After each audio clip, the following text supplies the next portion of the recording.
Hi, and welcome to Cenario, your partner in mental wellness. Here on our channel, we share educational, insightful, and science-backed content to help you understand your mental health and take meaningful steps toward a more balanced life. If you're ready to learn, grow, and take control of your wellness journey, let's jump right in. If you're here, it probably means you're trying to figure out one of the toughest things in life: how to support a partner who's going through depression. It takes so much out of you, and it can be really confusing. So, in this explainer, we're going to talk about some real, compassionate ways you can show up for them. And, just as importantly, for yourself. Let's dive in. Let's just start by sitting with this for a second. Because it's true, isn't it? Loving someone with depression can feel so confusing and heavy and, yeah, totally draining. If that's where you're at, I just want you to know that's completely valid. This is a hard road, and you are definitely not alone in feeling this way. So before we can even talk about how to help, we've got to be on the same page about what we're actually dealing with. That's what this first section is all about: understanding the challenge. Okay, this is so important to get. When your partner pulls away or seems irritable or just distant, it is so easy to think, what did I do wrong? But you have to remember, these are symptoms of an illness. This isn't about their love for you. It's about what's happening in their brain, their energy, their whole body. It's the depression talking, not their heart. And that leads us to a really big mindset shift. This is a game changer. In Section 2, we're going to talk about how your goal isn't to fix them, it's to support them. That small change in wording means everything. Let's just ground ourselves in these three core truths, okay? First, depression is a health problem. It is not a weakness or a flaw in who they are. Second, their behavior is not a report card on you or your relationship. And third, and this one is tough, you cannot fix this with love alone. Your love is essential for sure, but it's not the cure. This right here, this is the heart of it. Depression is incredibly isolating. It makes a person feel like they're in a deep, dark hole all by themselves. Your job isn't to be a superhero and pull them out. It's to sit with them in the dark and let them know you're there. That presence is more powerful than you can imagine. All right, so with that mindset locked in, let's get practical. What can you actually do? Section 3 is all about the compassionate actions you can take that really, truly help. We can break it all down into these 4 pillars. Think of this as your game plan.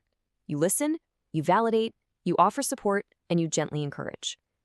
Let's walk through what each of those actually looks like. Let's start with listening. You know, when someone we love is hurting, our first instinct is to jump in with advice, to try and fix it. But when someone has depression, they already feel like a burden. Giving advice can sometimes feel like you're saying, "This is simple, why aren't you doing it?" Just listening, on the other hand, that says, "I hear you, I'm with you, you're not alone in this." So when you do want help, try this question. It's so simple, but it is a game changer. How can I help today? It's gentle, it's specific, and it gives them back a little bit of control, which is something depression steals. It lets them tell you what they need instead of you guessing. And what about when it's time to bring up getting professional help? That can be a really tricky conversation. Framing it like this, from a place of love and concern, can make all the difference. I love you, and I'm worried about you. See how that's not an accusation? It's not, you need to get fixed. It's, we're a team, and I care about you. And that idea of a gentle approach leads us right into Section 4, the power of your words. Because honestly, even when you have the absolute best intentions, some phrases can build a wall instead of a bridge.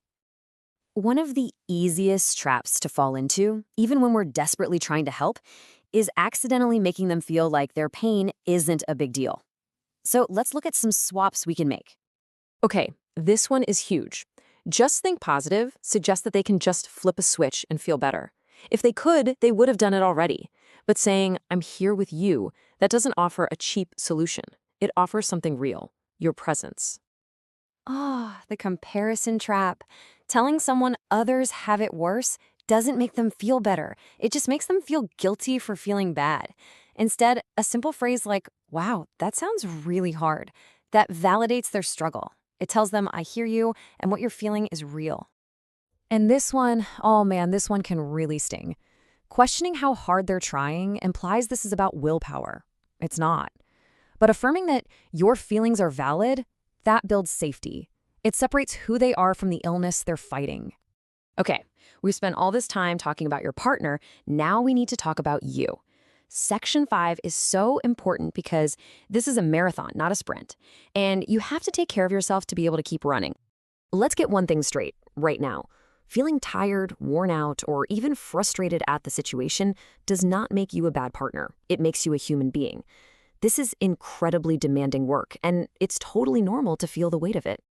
So, what does taking care of yourself actually look like? Well, it means you have to lean on your own friends, your own family.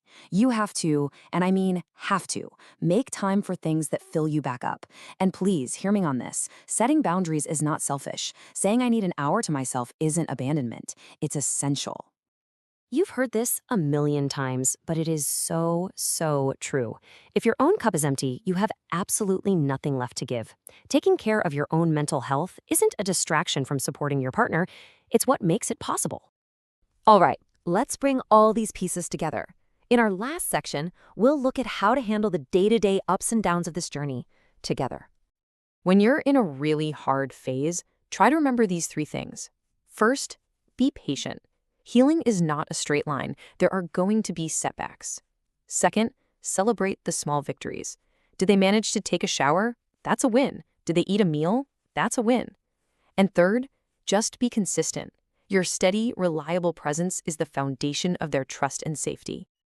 And that's really what this all boils down to. You don't have to be perfect. You don't have to have all the right answers. Your power is in your consistency, your patience, and your empathy. It's in showing up time and time again to remind them that they are loved and they are not walking this path alone. So I'll leave you with this question to think about. After all of this, what's one small, totally manageable thing you can do today? One thing for your partner and one thing for yourself. Maybe it's just saying, I'm here with you. Or maybe it's taking 20 minutes to just breathe so you have the strength you need for tomorrow. That one small step is where the journey begins. Thank you for watching Cenario. If this video helped you, don't forget to like, subscribe, and share. For personalized mental wellness supplements, visit Cenario.com. See you in the next one.